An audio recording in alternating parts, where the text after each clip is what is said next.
Հայաստանի և Ադրբեջանի միջև խաղաղության և միջպետական հարաբերությունների հաստատման մասին նշված համաձայնագիրը ահա այս տարվա օգոստոսի 8-ին ԱՄՆ մայրաքաղաք Վաշինգտոնում Սպիտակ տանը երկու երկրների արտաքին գործերի նախարարների կողմից նախաստորագրվեց Միացյալ Նահանգների նախագահի, Ադրբեջանի նախագահի և իմ ներկայությամբ։ Օգոստոսի 8-ին Սպիտակ տանը տեղի ունեցած հանդիպման կուլմինացիան դարձավ այն հռչակագիրը, որ Ադրբեջանի նախագահի հետ ընդունեցինք հանդիպման արդյունքներով և որը որպես վկա ստորագրեց նաև Միացյալ Նահանգների նախագահ Դոնալդ Թրամփը։ Այդ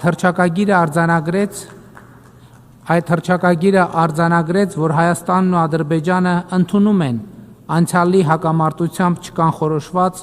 Միավորված ազգերի կազմակերպության կանոնադրությանը ու 1991 թվականի Ալմա-Աթայի հռչակագրին համապատասխան պայծառ ապագայի ուղի նախանշելու անհրաժեշտությունը և որ մարդկային անասելի տառապանքներ պատճառած հակամարտությունից հետո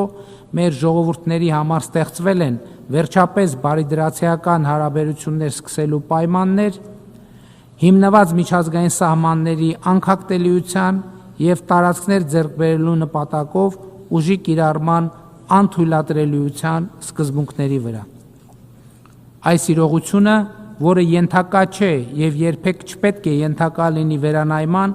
ճանապարհ է հարթում մեր երկու ժողովուրդների միջև թշնամանքի էջը փակելու համար։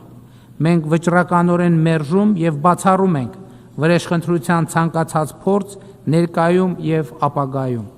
ասվում է հռչակագրում։